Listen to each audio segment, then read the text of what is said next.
బావరు ఏమండి, అమ్మాయి వాళ్ళు ఏమంటున్నారు? సందేహపడతారేమండి? మీ మనసులో మాట చెప్పేయండి. చెప్పేందుకే ఉంది బావగారు. లక్ష్మీదేవి లాంటి మీ అమ్మాయిని చూస్తుంటే అసలు కట్నం అడగబుద్ధేయట్లేదు బావగారు. కానీ ఆడవాళ్ళు చూడండి, మా పెద్దమ్మాయికి డబ్బు రూపాయినా చిల్లిగా కూడా ఇవ్వలేదు. అయినా ఇప్పుడు మా పరిస్థితి మారింది. ఏదో కలిసి వచ్చింది. పైగా ఆఖరి పిల్ల. ఒక 25,000 రూపాయలు కట్టంగా ఎదురుచుకున్నాం. కట్నం విషయం కాదు బావగారు. మరి సందేహం ఎందుకు? మా ఆడపిల్ల అర్థమైందిలేండి. ఇన్ని చేసిన వాళ్ళం ఆడబిడ్డ లాంఛనాలకు లోపం చేస్తాం అనుకున్నారా? మీ అంతస్తుకు తగిన విధంగా జరిపిస్తాం. అయితే సంతోషం. ఇంకా ఆలస్యం దేనికి? ఆలస్యం అమృతం విషయం అన్నారు. వెంటనే ముహూర్తం పెట్టించండి. ఏమంటారు మావగారు? సాంప్రదాయ ప్రకారం అన్ని జరిపించండి.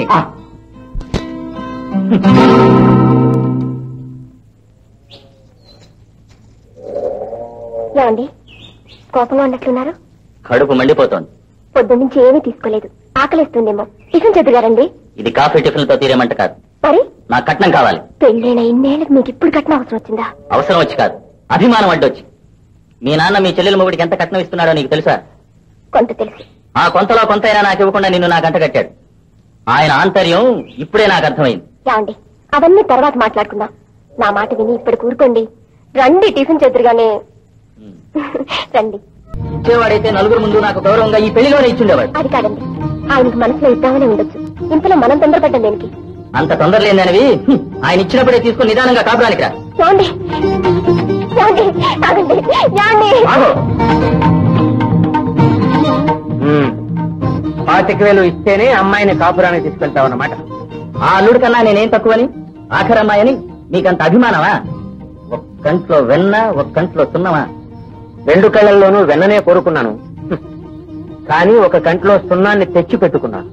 అంటే తొందరపడి నువ్వు నోరు పారేసుకోకుండా ఉండి ఉంటే ఆ పాటికలు నేనే ఇచ్చుండేవాడి. డబ్బిస్తేనే కాని మా అమ్మాయిని కాపురానికి తీసుకువెళ్ళను అని నువ్వుంటున్నావు గనక మా అమ్మాయిని కాపురానికి తీసుకువెళితేనే డబ్బిస్తాను నేను అంటున్నా. సరే, మీరు ఆ 25,000 ఇచ్చినాడే మీ అమ్మాయిని మా ఇంట్లో అడుగు పెట్టనిస్తాను. వస్తాను. మంచి ఏమండి, నాన్న. మాకు నువ్వంటే అభిమానం లేక కదమ్మా.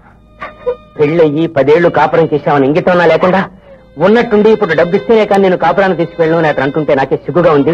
తలుచుకుంటే అసహ్యం వేస్తాను. నువ్వేం బాధపడకమ్మా. నేను ఎలా తీసుకెళ్ళో నేను చూస్తాను. ఏమండి, ఆడపిల్లని కన్నవాళ్ళు మీరు ఆవేశాలకు పోయి దాని కాపురం. నాకు తెలుసులే. ఆడపిల్లల కన్నంత మాత్రాన నేనేమన్నా బొంగాలని అనుకున్నాడా తనకు తాడు నేను ఆడించడానికి?